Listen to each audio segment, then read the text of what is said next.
The Epstein files strike again. I mean, that's what's happening here. Larry Summers loses everything.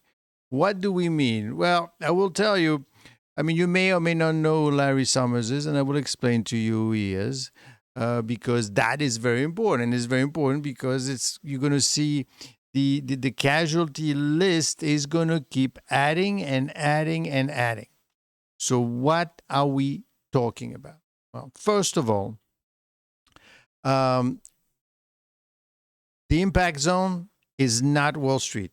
It's not the royal families. It is in the usual list of billionaires. Now they're hitting at Harvard University. So basically, what's happening with these Epstein files? I mean, the guy's been dead for a long time, but as you could see now, it is being impacted. And we haven't seen the files. Remember, only 1% has been seen so far. But now, things that you could get away with in the past, you cannot. And it doesn't matter who you are. Larry Summers is the newest and perhaps the biggest casualty in the expanding Epstein fallout. And the files haven't been released technically, only 1%. All we're talking is a couple of emails. So his sudden collapse is raising deeper questions. First of all, again, what we talked about having to do with, the royal family. What did they know? What did Harvard know? What were their role about elite institutions shielding their own? And now about how far Epstein's influence actually reached. You're basically saying that no one knew what was going on and no one had any idea. Very hard to believe. Anyway, so what we'll do, we're going to go through the emails, the timeline, the political reaction, international connections, latest resignations, and bigger implications.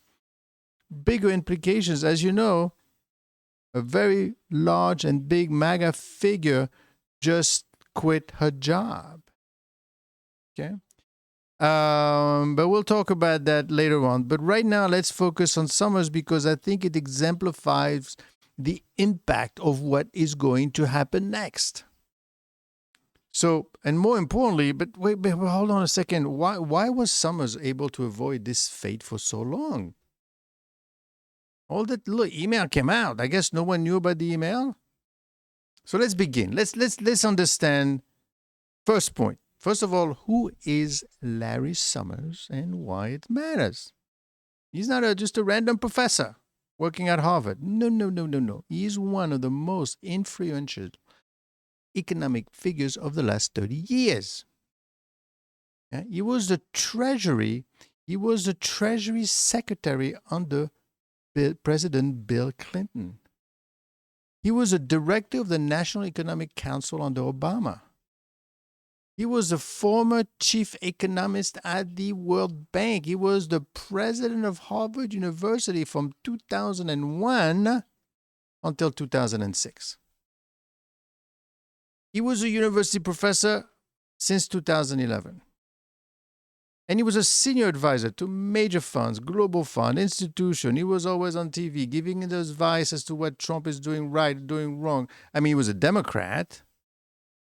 But he was really at the top of the absolute top of the American elite hierarchy. And he's going down fast. In fact, he has hit the ground. So what are we saying? Well, basically,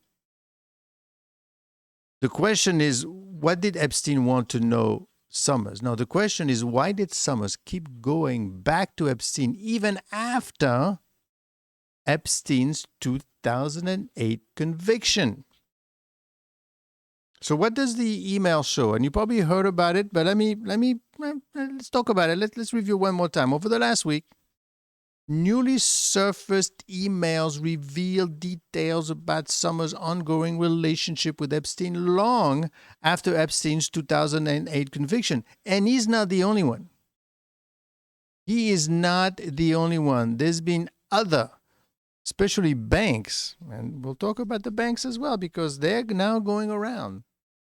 These emails were not vague, they were specific, they were personal. They showed that Summer asking Epstein for romantic and personal advice about a woman who Summers described as his mentee in late 2018. This is only, 7 years ago.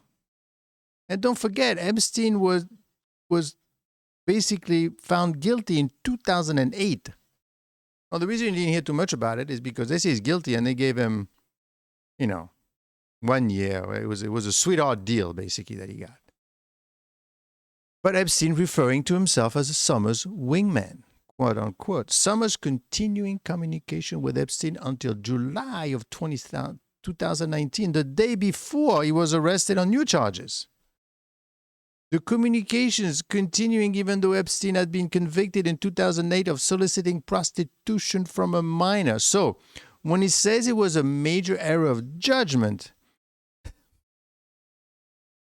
it means that a judgment error that extended over years. And I guess no one knows what was going on. They just thought that, what, who knows? But notably, there is no publicly verified evidence that Summers participated in his criminal trafficking or sex crime activities. And this is what I mean. This is very dangerous because we're not looking to indict anyone, right? They're going to be indicted publicly. They will have to remove themselves. The optics and the trust damage are enormous. No one wants to go to a trial and say, "Well, I didn't mean anything I wrote in these emails." He just folded. He said, "Listen, it's not going to work out. This is not going to work out." So, and what happened to him? Right? Because basically he said, "Here's my wingman and give me some advice, love advice, quote unquote." Obviously, this was very, very specific. You cannot just say, "Well, I don't think he." I mean, the man is a married man. He's got kids. I think he even had grandkids at that time. But anyway, Summers basically. So what they did is he has resigned from the board of OpenAI, the maker of ChatGPT, and one of the most powerful tech companies in the world. Now, what do these companies need these people on their board, right? What does he know about OpenAI? Larry Summers. Well, the guy, he's 70 years old. Doesn't know these things. So what do you want them on your board? You want him on your board because of the contact, because the relationship. You want to bring interest to your product. He knows people. They go out. I mean, there's lots of videos of him, going out and meeting all these people. So they told him, listen, you know what? You got to go. Because we're hiring for your relationship, not because of your coding skills. He has stepped down from the International Advisory Board of Banco Santander, where he had served since 2016. I mean, this is big money. Just sit on the board, $40,000, $50,000 a year. He has gone on leave from his Harvard teaching duties. First, he said, you know what, I'm sorry, but I will continue teaching. They brought him to the office and they said, Larry, no, you need to go. You need to go. You cannot stay at Harvard. He has gone on leave for his teaching and his role as director of some center of business and government at the Harvard Kennedy Schools. Completely out of everything. He has stepped back from multiple public commitments, think tanks, medium columnist, advisory position. Harvard has announced it is launching a review now. He said, well, not only that, but we are going to look at, who else is involved with Epstein within Harvard, and we want to know everything. We want to find out because we really care about those things very much. The thing is, why now? This is the same thing that's happening with former Prince Andrew, or the guy that was because that's why I have those three guys, right? Is Larry Summers crossed out, Prince Andrew crossed out, the former ambassador, UK ambassador to the US crossed out. All of them are being crossed out. Of course, you got to wonder, well, you did a very, very bad thing.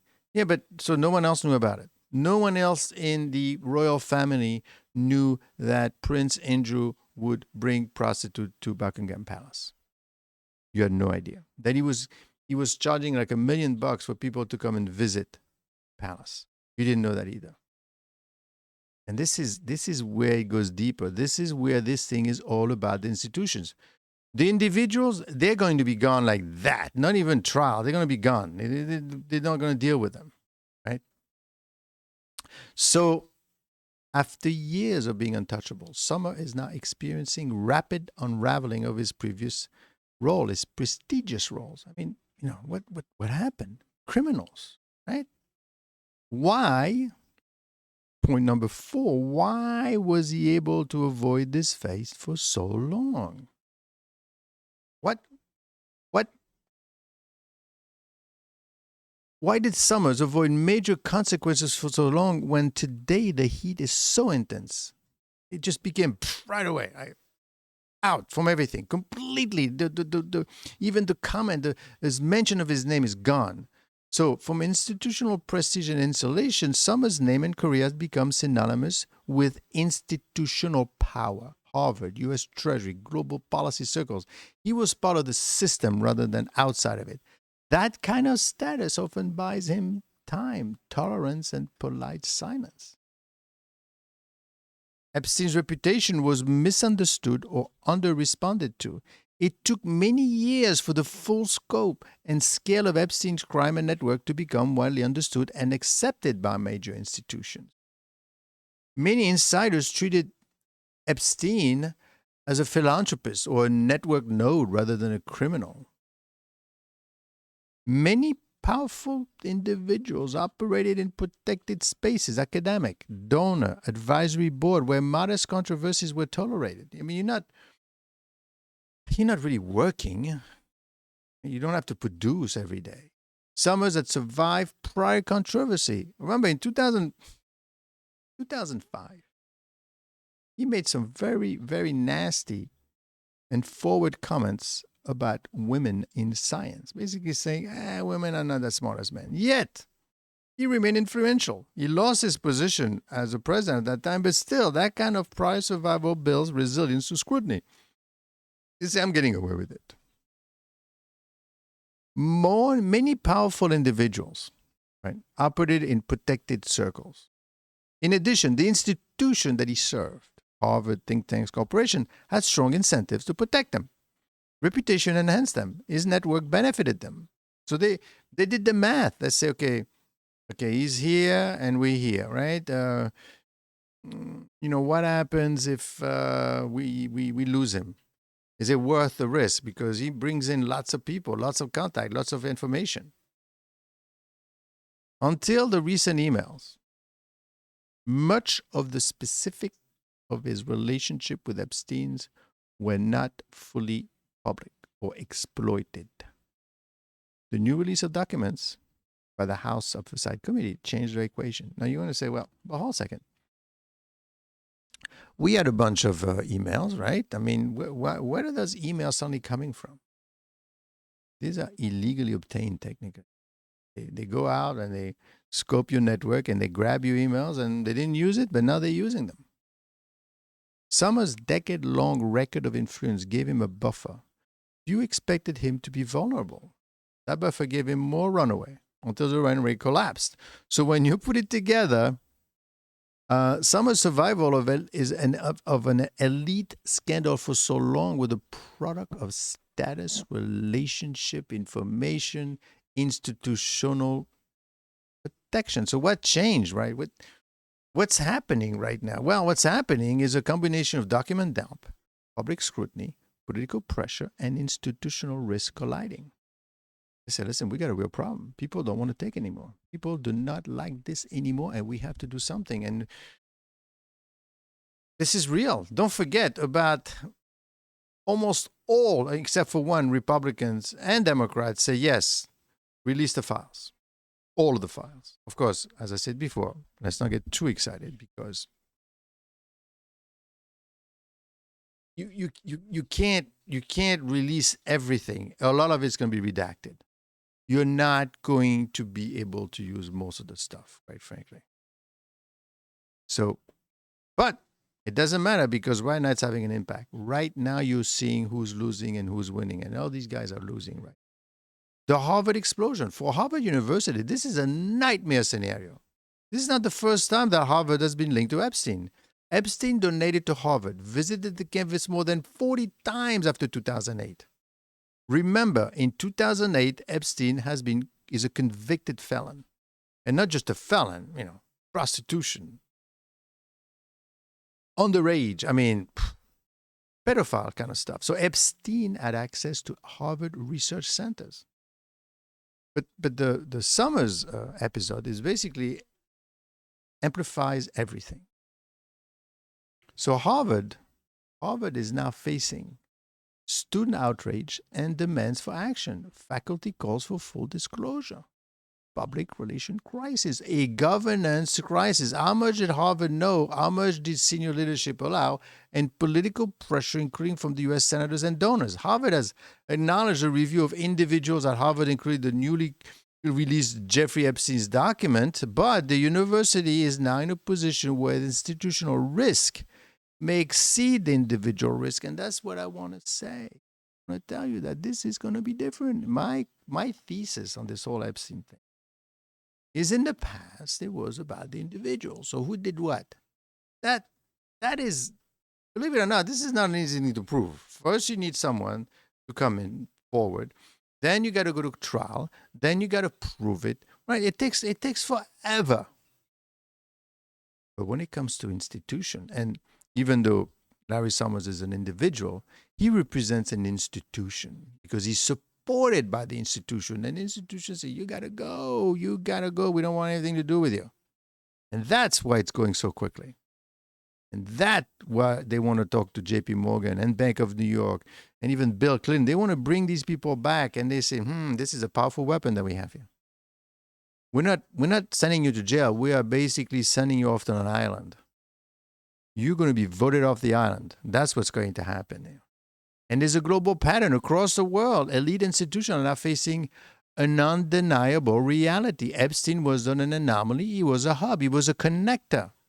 It's not like he did this thing in his apartment somewhere. Nobody knew what was going on. And he closed the door. No, he was in open. He had parties and all this. You could see the pictures of all these people that were with him. So none of these people did anything wrong. None of these people knew anything. That is very hard to believe more and more and more and more. And it's so outrageously outrageous that people just, look what Taylor Greene did. She said, this is ridiculous. No, I'm going to lose my relationship with Donald Trump. This is how strong I believe. And she lost it. And she's gone.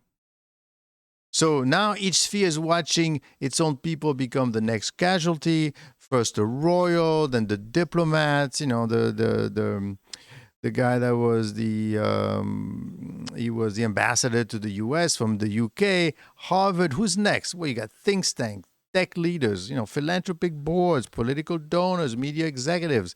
And Summer is probably the early high-profile case. There are going to be more cases. So who we have in front of you, we have three people. On the left, you have obviously the prince. At the bottom, you have Larry Summers. And on the right is the former UK ambassador to the US, responsible for them getting a very sweetheart deal with Trump as like 10% tariffs. And he was there and he said, I'm sorry, I know. Basically, they were talking to him after 2008. Right? And it's like when there's a pedophile in the area, right? That's being normal people, right? You get notified if you have the app. It tells you, hey, these people have been indicted. Right?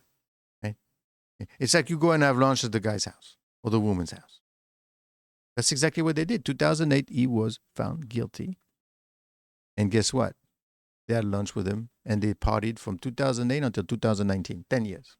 Nobody said anything. So nobody cares. So let's keep doing it.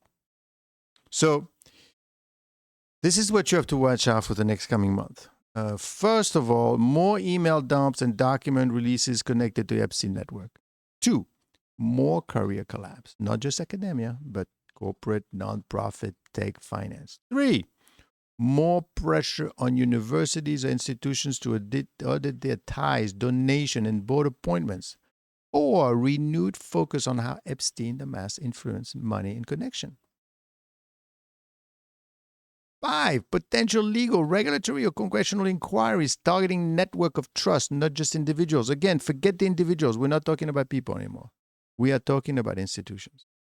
Some are slipping away is just, the fact he's stepping away is only the beginning of much broader unraveling. So that is the reason why it's becoming an issue. And that is a problem. Let's see what happens next. But something tells me there's more to come.